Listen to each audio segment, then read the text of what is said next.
What's up, y'all? It's Merk, and we're back here with some more Draft League content. And today, we have NPL Week 4 finally coming after a very disappointing loss to Blake, one that was a little hacksy and a little choky and a little unpredictably. But we're going in. We got some new Mons on our team, which I'll discuss shortly. And our opponent for this week is another team that's 1-2, and that is Kris, or Togavor, coach of the Portland Timburrs. Now, we played Kris last season, and we beat him pretty convincingly, but it was very much helped by the fact that we were able to crit his dual screens clef early on, and we got rid of that thing. So definitely not a clean game in that one, so we're looking to have a good one in this one. Definitely trying to seek out a win, but Kris's team is scary. He has Mega Mawile, Latios with Z moves, Torn T, Alola Marowak, Diggers B, P2, Slowbro, Rotom Mo, Omastar, and Alola Muck. And he has a Mega Mawile, which is very, very scary. Now, before I go too far on this team, I guess it's time to talk about our transactions that I made. So the first thing I did was I agreed to a trade with my man's Abe. He's been hounding me for this mod all season, and I finally decided that it would be a good time to part ways with it, just so that I could overall improve my team as a whole, even if I was getting rid of potentially the better mod. So what I did was I traded him Celebi and Gastrodon for his Serena and Slowking. Now, definitely an interesting trade.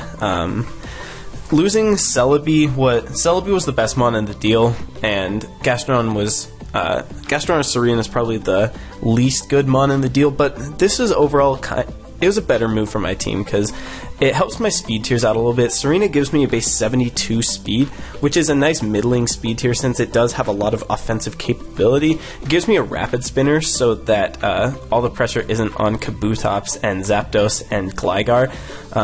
And it just gives me it gets rid of 2 of my 4x weaknesses, and it gives me 2 pretty solid mons. Slowking I really like as a pivot, which is better for this team since it's more of a pivot offense, and Slowking does give me another win condition type since Trick Room sets or Calm Mind sets are all really nice, and I really like this typing. It works pretty well with this team, so I'm definitely glad to have it on. And we got rid of 2 of our big 4x weaknesses, and then I decided to drop 2 more of my 4x weak mons to free agency. So I got rid of Talonflame and Gligar, and in their stead I picked up Dugtrio and Metang. Now, I had some more points on the board, and I could have picked up Steelix instead of Metang. However, there was a mon that I was aiming at getting next week, which I would need more points for so that I could get the mon that I really wanted. So Metang's not the best mon in the world, but Dugtrio is a pretty cool addition to the team since it puts a little more pressure on team prep, which I really needed since just making it harder for people to prep for me was going to be important. This also improves my speed tiers. Helps me with rock weakness a little bit. I lose my fastest mon at base 126, but I downgrade only slightly to base 120 with Dugtrio. It gives me a Stealth Rocker, and most importantly, it gives me Arena Trap, which is going to help me pressure steel types that Dragonite and Mega Gardevoir don't really like to deal with, so that's going to be very helpful. Even if I don't end up bringing Dugtrio all that much, it's going to be very good for team support and just forcing prep on my opponent's part. And Metang, while it's not that good of a mon, it's really bulky, it can set rocks for me, and it can take some hits very, very well. It's a good fairy resist if I really, really need something to take a fairy hit, which, I mean, we are taking on a Mega Mawile, and now my team's fairy resistances are extremely sparse since we dropped our fairy resistant Talonflame for a lesser one. I don't know, it's a better resist, but it's not as good a counter in Metang. So Mega Mawile was definitely going to be a big problem, though Dugtrio does pressure Mega Mawile very heavily.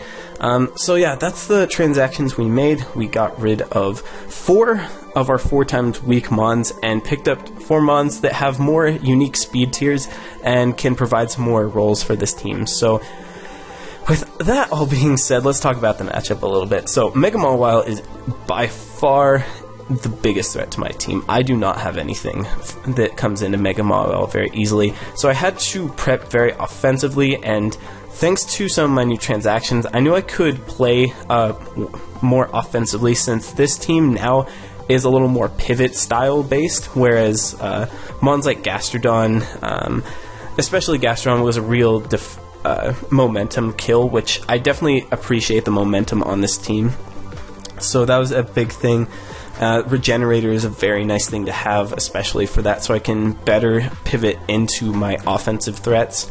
So he's got some weaknesses on his team of his own. His team is very slow, or it's very fast. There's not any in between, really, aside from Diggersby, but that's a mon that we do outspeed with a large majority of our team. But with that all being said, let's go ahead and hop into the builder to see what I got. Now, this game obviously is very, very crucial. We need to win this game so that we don't fall to 1-3. I want to get back up to 500, right the ship, and then get into it so that we can go for our playoff run from there. So, the first thing I have is UFO, my Lucario, with Life Orb, Justified, Close Combat, Stone Edge, E-Speed, and Dark Pulse, Max Attack with 64 Special Attack, and 192 Speed with the Naive Nature. Now, Lucario is a very big threat against Kris's team. He does not have anything that switches into this set because I have Dark Pulse, which means that Slowbro cannot effectively take me on throughout the game. Colberberry Slowbro is definitely something that I'm anticipating, but Dark Pulse still will be a nice 2-hit KO. It's going to do about 25% if he's physically defensive with the Colbur, and then we're doing 50% after that. So once I can if I can get rid of a potential Colberberry and Slowbro, then this thing should be able to get a kill every time it comes in. And the important thing about this team is everything on this team has a way to pressure Mega Mawile in some sense.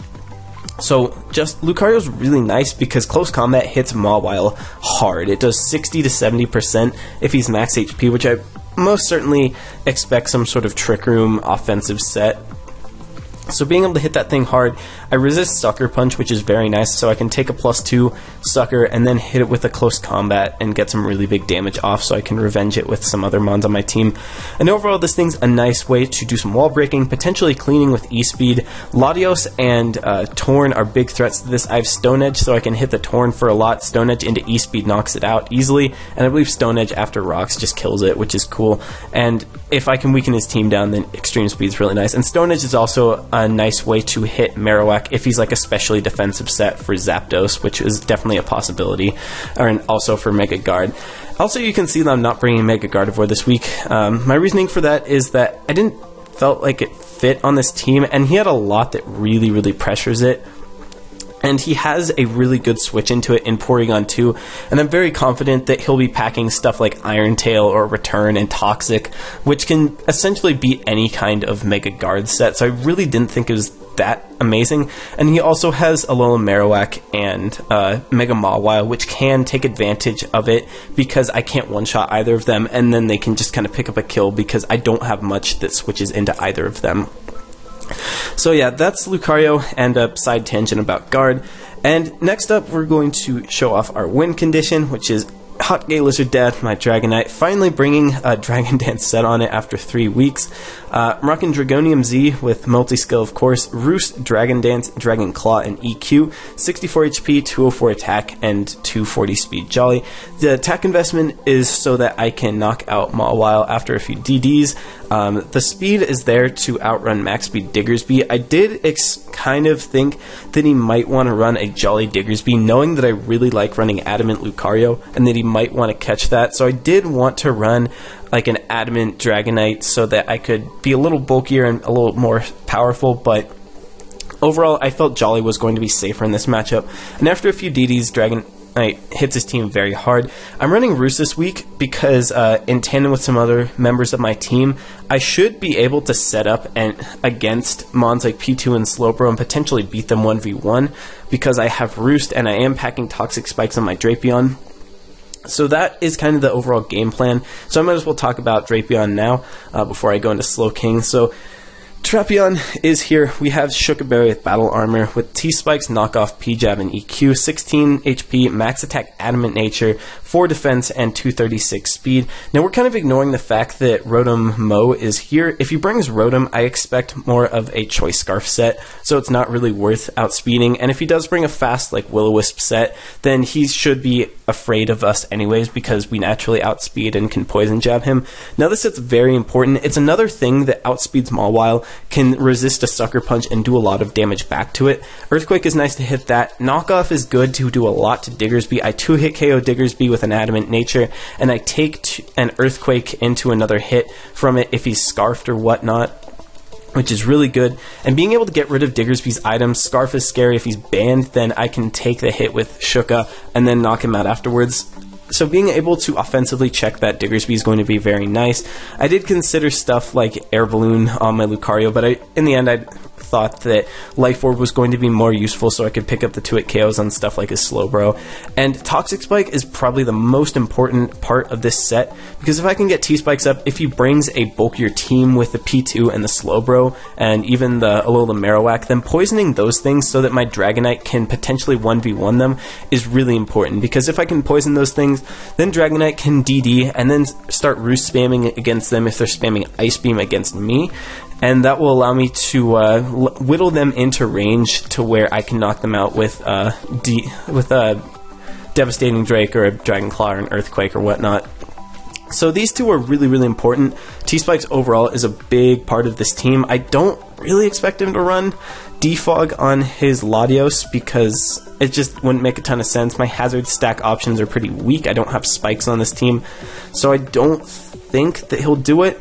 And since he does have Alola Muck, there's a possibility that he'll just not expect me to bring T-Spikes. But I figured Alola Muck's not amazing against my team, and in the case that he doesn't bring it, then T-Spikes are very good against him, so I definitely wanted to have that. So next, let's go into one of the new members of the team, Pantsy McPantsface, Slowking. I'm rocking lefties with Regenerator, T-Wave, Scald, Slack Off, and Ice Beam with max HP, 12 special attack, 228 SPDF, and 20 speed. This set is very important. This is my pivot and my switch into Torn and Latios, and I need to be able to Thunder Wave them if I have a legitimate chance of winning this game, because nothing on my team outspeeds those two, and T-Wave Slowking seems like a really good lure against those two, since I definitely can't imagine him trying to knock me off with Torn or like Calm Mind in my face with Latios. And if he does that and I can paralyze them, then I'm in a very good spot, because if I can paralyze a Latios and paralyze a Tornadus, that means he can't offensively check, or he can't really revenge kill my Dragonite and my Lucario as well. So that's something that I really found important. My SPDF is so that I can take hits as best as possible from Latios. I have a little speed so that I can outrun a min-speed Mega Mawile, as well as just getting the jump on a Slowbro. Though I can't really touch Slowbro with this spread, so it doesn't matter all too much. Originally I had like Shadow Ball, but I decided I need Slack Off so that I could better 1v1 the Latios. So this is really important as a pivot, and my next two mons are also kind of offensive pivot things. So the T-Wave is probably the most important part of this thing. If I can paralyze his fast mons, then I will be in a very good spot to win with my D-Knight and my Lucario. So my next one is Mega Mawile check number 1. Well, I guess number 3, because Drapion and Luke, and I guess D-Knight to an extent, so 3 or 4. I'm running a pretty physically defensive Zapdos with lefties, pressure, Roost, Defog, Heat Wave, T-Bolt, with max HP, 192 defense bold, 36 SPDF, and a little speed just to avoid creeps. My physical defense on this set is so that I can take an Adamant Play Rough from Mega Mawile after Stealth Rocks, so that I can come in, potentially Roost on a predicted Sucker Punch, or just Heat Wave it and get a lot of damage off. Heat Wave does 50% to Mega Mawile, putting in range of close combat from Lucario, and EQ from my Drapion, and EQ from D-Knight, and that sort of thing. So it's really important for that chip damage. T-Bolt is a way to it's just general stab. It's nice for his team. I could have ran Discharge as a way to, as another way to lure out the Latios and, well, not really the Torn. This is also my Torn switch in, because Torn can't really do anything to me. He's not Z move, so he can't go for like a Z Smackdown or something heat like that to be able to deal with me. So this thing is a nice pivot against his team. It's not the best since it does allow quite a few of his mons to come in, but I really needed it as a way to keep the Mawile in check and get some big damage off on the Mega Mawile, because that thing is such a huge threat to my team. Mega Mawile, I'll say it right here, is broken. Even if Kris hasn't Mega Evolved it, it puts so much prep or stress on team prep that I definitely think this thing should go in future seasons of any league, and including the NPL. So that's Zapdos, and lastly, to fill some holes and just be an overall annoyance to his team, we have Miltank. We've got Rocky Helmet with Thick Fat, EQ, Stealth Rock, Body Slam, and Milk Drink with Max HP, Max Defense, Impish. The Rocky Helmet's here to help chip away at Marowak and Mawile. That's what it's here for. That's it. I guess if he's like Scarf Diggersby, I can take it on pretty well, but this is here to check and get chip damage against the Mega Mawile and the Marowak. Marowak can have Low Kick or Focus Punch, which would both do a lot. Focus Punch obviously a lot more, but that's a much manlier option, and I don't know if Kris will go for that. And Low Kick does around half, but we can just kind of Milk Drink spam against it and put in range of EQ with Rocky Helmet. Stealth Rock is very important just so I can get more chip damage off against him. So it guarantees stuff like Lucario can always two-shot Slowbro with Dark Pulse. It makes sure that Torn dies to a Stone Edge from Lucario, and it just puts things closer in range of D-Knight sweeping. So that's all really important. Body Slam is there to hopefully fish for some paras against the Torn and the Latios. Like, it's shameful that I have to go for these kind of things, but it's really important for me to slow those fast mons down so that my offensive threats can win. That's just kind of how the nature of my team is. I could not afford a Scarfer this week, and if I did have a Scarfer, it would not work well just because he has the Trick Room option, and giving him free Trick Room and the freedom to come into Marowak or Mawile when they're outspeeding my whole team is not something that I can really deal with. So I definitely had to go with a more offensive and annoying approach this game. So that's the team, and let's go ahead and get into the battle. Alright y'all, here we are with the battle, and after taking 2 straight losses, I decided that Memes and Dreams needed a break, so we're switching over to Hockey Lizard Dads for a little while, trying to break the streak. I'm a bit of a superstitious man when it comes to stuff like this. So that's it. You already saw the team that we have, and the team that Kris ended up bringing is pretty much what I expected him to bring. We see Latios, Porygon 2, Slowbro, Mega Mawile, Diggersby, and Marowak. He brought all these stupid threats and Latios as well with 2 potential Trick Room setters, so I definitely see a trend. I'm kind of expecting Diggersby to be Scarf just because, or even Latios to be Scarf just because he doesn't have any speed control if he does not. Diggersby makes the most sense though against my team. In my opinion, that's just how it works out. So looking at it, late game D-Knight, if I can get my T-Spikes up, looks very, very promising against him. T-Spikes overall look really good against him. I don't really expect him to bring Defog on his Lottie, but if he does bring it, I can deal with it. Drapion's pretty nice against him. He doesn't have anything that really comes in on it, and it's going to be end up what I lead with.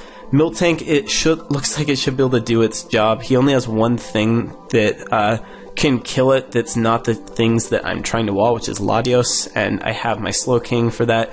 Zapdos looks like it can put in a little work if I get the T-Spikes up, because that'll let me better take on the Marowak, though Latios and P2 are pretty solid switch-ins to that. Overall, Luke has a solid matchup as well, and it's more or less what I expected to see. It's going to be a tough matchup. Mega Mawile, keeping that thing away is going to be the biggest priority, and overall, this is going to be a tough one, but I think we can do it. So let's hop into it. He's going to lead off with Diggersby, as I lead off with Drapion. This is more or less what I expected. I didn't have much else that would take that wants to be against Diggersby turn 1 in case he's banded or something. So right away, I'm just going to click Knockoff. As he shows he is Scarfed, it's going to pop my Shuka Berry. It does a lot, as I'm going to go for the Knockoff and that's going to get rid of his Scarf, meaning I can outspeed now, and I should be able to take any hit. If he's quick attack, I should be able to take that, and I can take him out with an Earthquake from here, unless I got a really bad roll. So he's going to quick attack, I live on 3, and I take out the Digger Speed, which is really good, and he's going to go into Mawile right here. Now, it's possible he could go right for the Swords Dance, and that would be bad, but I don't expect him to, just because I could Earthquake this thing, and that would put him in range of my Lucario's close combat. So I think he's just going to attack me right here with a Play Rough or whatever, and I'm going to lay up my Toxic Spike, which is really, really good for me. So he's going to go ahead for the Iron Head. If he SD'd there, that would have put me in a little bit of trouble, but T-Spikes are nice. Now I can go into Zapdos and threaten this thing out because I can 2-hit KO with the Heat Wave. And I'm going to pull the double into my Miltank, knowing that his Marowak will come in. So I'm going to be able to start getting chip damage off on this thing, and I can get my Stealth Rocks up, which are going to be really helpful. He's going to get up his own rocks, which is a little annoying. It breaks my Dragonite's multi-scale, but I don't really see a good opportunity to defog in this game, and I much rather have my T-Spike up now that it's here, especially since I lost D-Knight. He's going to go for the Toxic on Marowak, and this is going to be a theme throughout the game. He's not going to go into his Lottie, as I could have predicted that and gone for the Body Slam or the double right here, but I do have my Slowking, which switches in pretty easily to this thing, though he could double around on me. So we drop into Pantsy McPantsface, as he's going to fire off a Psychic. Now, this is good. He doesn't know what I have yet, so I really want to T-Wave him right here, as he goes for another Toxic. So, like I said, Toxic is everywhere. So I'm going to fire for T-Wave and paralyze this thing, but we miss. Now that's really unfortunate, because now that he knows I have T-Wave, he's not going to let me T-Wave this Lottie for free, especially since he's gotten the Toxic off. So Lottie has done its job against this Slowking, so I'm in a bad spot right away. If I was able to T-Wave this Latios, then nothing outsped my Lucario and my D-Knight, which would have been fantastic, because that just makes their matchup infinitely better. That makes it so I can just spam hits with Lucario so much easier without worry of being revenged. So that definitely puts a strain on things. So now I know he's going to go into something that cannot get Thunder Waved, so I'm just going to click Scald right here, as he's going to go into his Slowbro.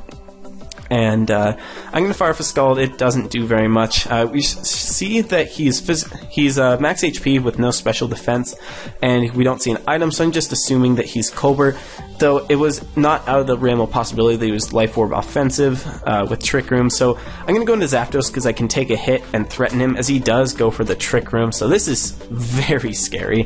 However, he doesn't have a great switch into to my Zapdos. However, he can just Toxic it, because everything has Toxic in this game, so he's effectively Toxic everything that I wanted to wall his team. I yell at him in the comments. But now the Mawile is here under Trick Room, and this is not good news, because this thing can just start racking up kills. However, I know I can take one hit, and I can fire off a Heat Wave and put this thing in range of my Lucario once the Trick Room goes down, and then I'm in a decent spot after that. So if I can get off this Heat Wave and get the damage I need, then I'm in a good spot. He goes for Play Rough, I live it, and I missed the Heat Wave. So I've already missed two 90% accuracy moves in this game, and this makes the game infinitely harder. I really considered clicking X, changing my name, leaving the Pokemon community for good after this, because it was just going to be a repeat of last season, but after regaining my wits, I still see that we can potentially win this game. Unfortunately, I have to let my Zapdos go. Unless he goes for the Play Rough and mishears, I'm not going to be able to get the damage I need. So really unfortunate that I can't get the hit off that I needed. However, I can go for the Earthquake here and get some damage, as he goes for the Iron Head, and I'm just praying, please, if he gets the flinch right here, I just lose the game. Like, there's nothing I can do, because I need chip damage off on this Mawile so I can revenge it with my Lucario, my D-Knight. But fortunately, I'm going to be able to get my Earthquake off, quote-unquote fortunately. And what I can do here is go for the... What do I do here? I'm going to go for the Milk Drink here, just in case he tried to Sucker Punch me, because I could take an Iron Head and force him to take more Rocky Helmet. Latios comes back in, as he's going to fire off the Psychic. Now here, if he goes into Porygon 2 and sets up a Trick Room, I lose. outright. So I'm going to make the play into Lucario. I'm on the back foot really badly, and he is going to predict me to do that and click Psychic. So my Lucario takes a big hit for no reason, though it is mentionable that he is not max HP, or he's not max special attack, he's like no special attack. So this this puts me in a pretty awkward spot. I take a lot of damage on my Luke, so now I die to a Sucker Punch from Mawile, but it was a tough read, and since I was on the back foot, I had to make plays, and because Kris was in such a great position, he did not have to do such a thing to take this game at this point. But I can just bring my my Slowking back in now. I did consider T-waving on that play, but considering that he would predict me to go Lucario, but I just couldn't risk it. So what he's going to do now is switch out and go into his P2, as I did consider trying to pull the double again, which would have put me in a good spot, as now I'm going to go for the T-wave. So I am all over the place, and none of those places are in the good spot. So he's going to go for the Iron Tail right here, which I found interesting, as I'm going to fire off a Scald. Essentially, my plan was, if he goes for the Trick Room, I need to make it so that he can't go hard into Mawile, because Rocks plus Scald should be able to knock it out. So I need... Basically, my game plan is, if he set up the Trick Room, I had to be able to stall him out. But he goes for the Iron Tail, which I find interesting. Then he recovers up, as I'm going to slack off myself. And this is a very interesting predicament, because I've seen two of his moves, and now he's going to pull the switch out into his Latios yet again, as I'm going to go into my Miltank. And I'm like, well, that's unfortunate, because he can knock me out now. However, I'm going to switch right back into my Slowking, not wanting to take that Psychic, because I can take the hit. And this endgame is a little confusing. He's going to switch out yet again into his P2. I don't have the balls to go for the Lucario, so I'm just going to Scald. He gets the download, he's not tracing my Regenerator, which is nice. And what I'm going to do here is just keep on spamming Scald as he keeps on recovering. I guess just trying to Toxic Stall me down, but it appears that this Latios can't really do anything to my Slowking, and I'm going to pull the switch back into my Dragonite now, just figuring that Iron Tail's coming in my way. It does quite a chunk, but what I can do is fire off the Roost right here and put him in range of my Z Dragon Claw. I need one more poison hit for him to go down. He does get the crit on the Ice Beam, which is a little annoying because I'm going to be at less health than what I started in, which wouldn't have happened. So I'm going to fire off a Roost again, as he is going to make the very smart play of Toxicking. If I DD'd right there making that read, I would have won the game outright, or it would have made the game a lot easier from that point. So he is in range of a Z Dragon Claw now, so I'm just going to go for it. Fire off the Devastating Drake and take out his P2, which is good. And now he's going to drop into his Latios, which is the only thing that can outspeed and kill me. So I'm going to switch out into my Miltank as sack fodder, and then he goes for it. He activates the Z, and he Z memes me, and I'm like, oh no, baby, please. So he gets the Z Memento back into his Mega Mawile, and this is bad. I go for the EQ, get a little chip damage off on it as he Swords Dances, and now he can kill everything on my team. I'm going to Quake again as he just goes for the Sucker Punch. So he's going to take the Rocky Helmet. He's at a range where after one E-Speed from Lucario, I can kill him with D-Knight, and he is going to Sucker Punch. Also, it is worth noting that he did actually Mega Evolve Mawile in this game, which he has not done in the previous 3. But while he's here, my only play is just spam Sucker Punch. I figured I'd go for close combat here just in case he choked, but his play 100% is just always spam Sucker. So now it's Dragonite versus this thing. He knows I have Roost. He should know that I have Earthquake, just because why would I not? Not having Earthquake would make 0 sense on this thing. So this is just a pure 50-50. Like, if I lose the 50-50, then I lose the game.